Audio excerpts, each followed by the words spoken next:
Well, here we go again. Ladies and gentlemen, Behind the Line proudly presents to you another exciting edition of the Woke! Turning on the Woke. This episode is brought to you by PTI, Polished Turds Incorporated. Are you the host of a primetime dump on a struggling cable news network? Have you alienated your woke audience by having the audacity to speak with the Trumper? If you are looking to reattract the herd, contact the services of Polished Turds. PTI is equipped with a highly trained, certified staff of professional turd polishers. Our greatest achievement to this point is turning the WNBA dump into a basketball product that is almost presentable. If your primetime dump has been desecrated, call the professionals at Polished Turds Incorporated. Give us a call today at 800-LOVTURD. You know, before we get to the morning, John, I wanted to issue a warning to the young women in my audience. I meant to include this yesterday, but I just forgot when I was recording the video. In the past, I have given a similar warning to young men who aspire to be future deacons at Woke United Methodist. I have warned them that if they choose that treacherous path, there is only one outcome. There is only one end result. If young men dedicated their life to Woke United Methodist, they end up like Keith Olbermann. KTP! A lonely man in his 60s who has emotional meltdowns on Twitter with his only form of physical contact with something that is capable of breathing without an air compressor is the touch that he receives from his cats when they brush against his freshly shaved legs. I have issued this warning to young men several times, but I have never explained to young women what their future looks like if they dedicate their lives to shitfuckery. Ladies, if you continue down this path, this is your future. KC, why are you showing another picture of Keith Olbermann? That is not Keith Olbermann. That is Rosie O'Donnell, who I guess you could say is the female version of Keith Olbermann. Unfortunately, though, for Keithy, Rosie is not the right candidate to end his decades-long streak of virginity for obvious reasons. Although Rosie and Keithy, they do have something in common: their love of cats. Things have gone from bad to worse for MSNBC. Last week, MSNBC lost damn near half their audience. Primetime ratings declined by almost 40%. In the span of about 7 days, Rachel Maddow lost 1 million viewers. Earlier this morning, the New York Times reported that Comcast was separating their cable news networks like MSNBC, CNBC from the rest of the company. Now, I didn't have time to look into it, so I don't know the full reason, but I did see a paragraph in the New York Times that claimed networks like CNBC, MSNBC, they're not as profitable as they were in the past, which makes sense because their ratings are in the pooper. Normal people abandoned this network years ago. Normal people make up 3% of MSNBC's overall audience. If I had to guess, that 3%, it can be attributed to airports, doctors' offices, dentist offices who lost their remote control, so they don't have the ability to change the channel. But that's okay. MSNBC is not worried about losing normal people because they can always rely on professional victims and wanker spankers. They can always rely on beauticians who tune in to see the latest style of the Wicked Weave, Joy Reid. They can watch in amazement as she rides her broom at turtle speeds around the studio while managing to keep her hair firmly attached.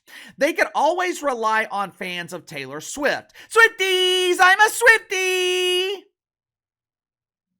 They can always rely on the Swiffers to watch MSNBC to keep an eye on their competition. My inside sources tell me that the Swiffers, they have been reaching out to Joy Reid trying to get her to exchange her broom for a mop.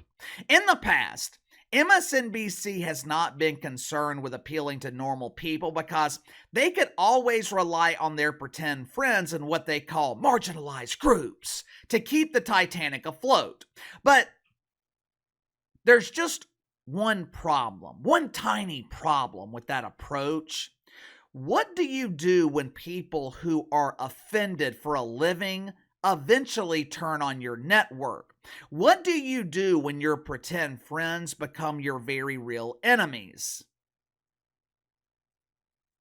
If you haven't already, make sure to like and subscribe. You can follow me on Twitter at KC_BTL84. Let's get to the sponsor for today's video. They are not my pretend friends. They are my real friends at Wingman Snacks. As you guys know, this is my favorite time of year. We're in the heart of football season. We're almost a month into the NBA regular season. What's even better, we just defeated the Deacons at Woke United Methodist in arguably the most important election in my lifetime. What better way to celebrate our landslide victory than devouring your soon-to-be favorite snacks from Wingman Snacks? Wingman Snacks offers a variety of happy hour favorites that are the perfect complement while watching sports. Chipotle snack crackers, or my personal favorite, the cayenne pretzel rods. My wife, she has already eaten a full bag of the 5 o'clock crunch mix while she's watching The Real Housewives of Des Moines on Bravo. Wingman Snacks is a proud veteran-owned business. They donate a portion of their profits to the people that need it the most. Now, I'm not talking about undocumented migrants. Wingman Snacks donates a portion of their profits to our military veterans and our first responders. So click the link in the description below. Use my promo code BTL10. Save 10% off your first purchase with Wingman Snacks. Last weekend, the Boodle Brigade, who hosts the Morning John on MSNBC, Mika Brzezinski and her husband John Scarborough. Last weekend, the Boodle Brigade, they flew down to Florida to visit with the great Orange Hope, Donald Trump. Orange man bad! According to the Bazooka and Johnny Scar, they wanted to visit with the Trumper to reopen the lines of communication. I guess they're kind of like me. After 6 years of incompetence, hell, really after a decade of incompetence, I finally got frustrated with my New Orleans Pelicans. And I quit on the franchise. Perhaps Mika and John got tired of the incompetence at Woke United Methodist and they decided to apply for a position on the winning team. Donnie T, we are tired of losing. Please accept our application. We'll be the janitors. We'll ride around collecting your golf balls. More importantly, Donnie, we want to be friends. Let's be besties. I love you. You love me. I'll leave Mika for Donnie. He can come on Morning John on MSNBC and speak to the 3 people still watching me. Monday morning, Mika Brzezinski and John Scarborough, they explained to their dwindling audience why they wanted to reopen the lines of communication with the Trumper. Now, as expected, their audience of illiterates and professional agitators, they could not understand their reasoning. They couldn't understand why the flagship morning show on a cable news network would want to have access to the president. They couldn't understand why Mika and John would be willing to occasionally speak with Donnie to make him aware of the issues, the concerns of the Democratic Party. Parishioners of Woke United Methodist, they're angry. They are pissed off with Mika Brzezinski and John Scarborough. They're expressing their fake outrage. They are combining their collective brain cell to formulate strategies of revenge. Now take a guess. Just take a wild guess as to how they are planning to attack Morning John. KC, are they going to cancel the contract with Kelsey the plumber? That way the Morning John is clogged and will no longer be on the air? No, but that is a damn good idea. But think about it. When wanker spankers and professional agitators are upset, when they are desperate for attention, what is the first thing they do?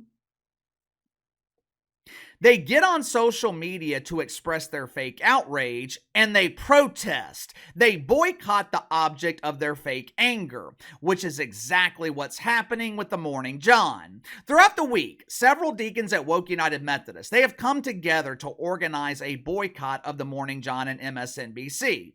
It was originally started by someone named Jennifer Rubin. KC, who in the hell is Jen Rubin? I'd never heard of her either. I had to look her up. Jen is a columnist for the Washington Post and a contributor at MSNBC. Translation, Jen is a paid propagandist. Monday night, Jen got on Blue Sky, which is the new social media platform for the newest marginalized group known as the far left. As Jen was flying through the blue sky, she had a banner trailing behind her, kind of like a kite. The banner said, "You can stop watching The Morning John at any time." Well, no shit. But since woke United Methodists consist of indoctrinated followers without any real leaders, others, they decided to follow Jen's suggestion. Keith Olbermann expressed his fake outrage, the female Keithy, Rosie O'Donnell. She made a 5-minute video explaining why she would never watch The Morning John again.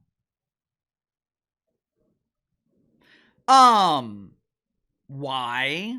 What is with the explanation, Rose?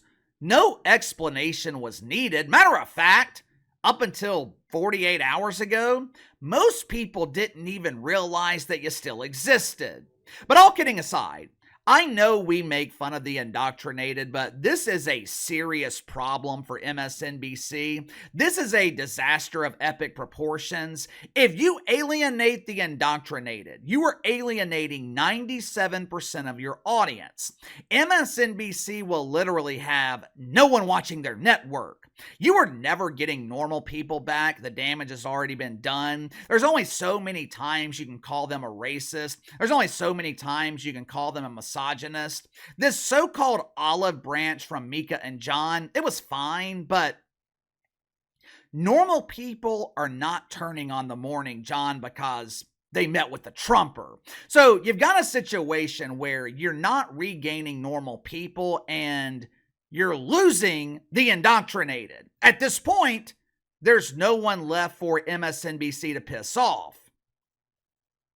So what is MSNBC going to do here? If this boycott is effective, we're talking about 97% of their audience being alienated. Now, they've already lost almost 40% in prime time. If they lose even 10% of the indoctrinated, MSNBC could be in deep shit. What do you do if you're MSNBC?